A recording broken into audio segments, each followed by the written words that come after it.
was decked out all in velvet. He describes her appearance in brilliant, obsessive detail. She was wearing a velvet cap, black patches on her face to disguise her pimples, and was naked-necked down to her black juste au corps, a type of knee-length jacket that was normally reserved for men.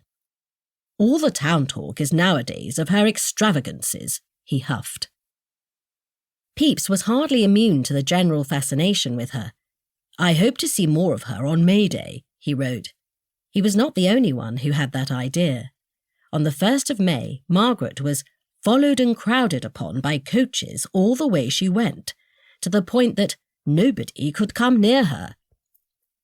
10 days later, in an image reminiscent of David Bowie being mobbed by adoring fans in the 1970s, or the Beatles being hotly pursued in the 1960s, she was chased by 100 boys and girls running, looking upon her. There is something slightly fantastical about these partial sightings. At one moment, all Pepys could see was a black coach adorned with silver instead of gold, and everything inside was a dizzying monochrome mix of black and white. Cavendish was a mysterious, enchanted creature. But if much of London thought Margaret was some strange combination of a costumed actress, unreal goddess, and magical princess, not everyone was so convinced. Mary Evelyn, wife of the diarist John Evelyn, visited her at her London home of Newcastle House, Clerkenwell, and came away believing that she was insane. "I was surprised to find so much extravagancy and vanity in any person not confined within 4 walls. She even feared her unnaturalness would be contagious. "I hope, as she is an original, she may never have a copy," she wrote. Mary left in a hurry to avoid infection. The fact that her husband could not stay away from Margaret could hardly have helped stem her displeasure. In another nugget of gossip, the Lord Chamberlain even had to tell Cavendish to stop dressing her servants at court in affected velvet caps. Who or what was this woman? A fairy queen or insane whore? It wasn't until the end of May 1667 that Pepys had his chance to make Margaret's acquaintance and make up his own mind.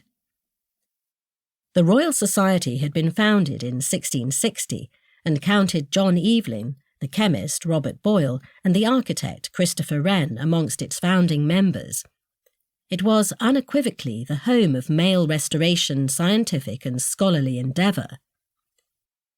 Having attacked 2 of its leading members in her recent publication, Observations upon Experimental Philosophy, 1666, just a year earlier, and having satirised the society as a whole in The Blazing World, 1666, Cavendish decided that the time was right to press her case to attend a meeting of the society.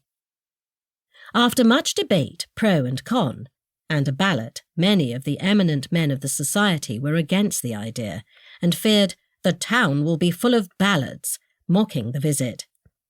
An invitation was extended to Margaret, the first woman to be welcomed into the society's then home at Arundel House. Margaret's visit proceeded in typically dramatic fashion. She wore a decadent dress and was followed by her troop of attendant ladies as crowds clamoured to see her. But for all the excitement, Pepys' assessment was damning.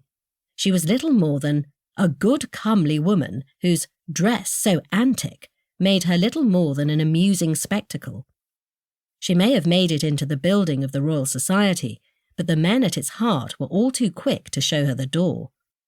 After she had left, with an elaborate curtsy, of course, the society returned to their usual preoccupations. They made plans to measure the earth in St. James's Park on Monday morning.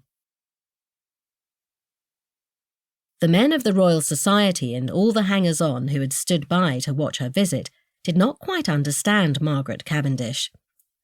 Pepys's assessment of her as a good comely woman, with all the normality that that description implies, is laughably meaningless when applied to her life. This was a woman who lived at the forefront of the turbulence and disorder of the 17th century, who went into exile with Queen Henrietta Maria, who associated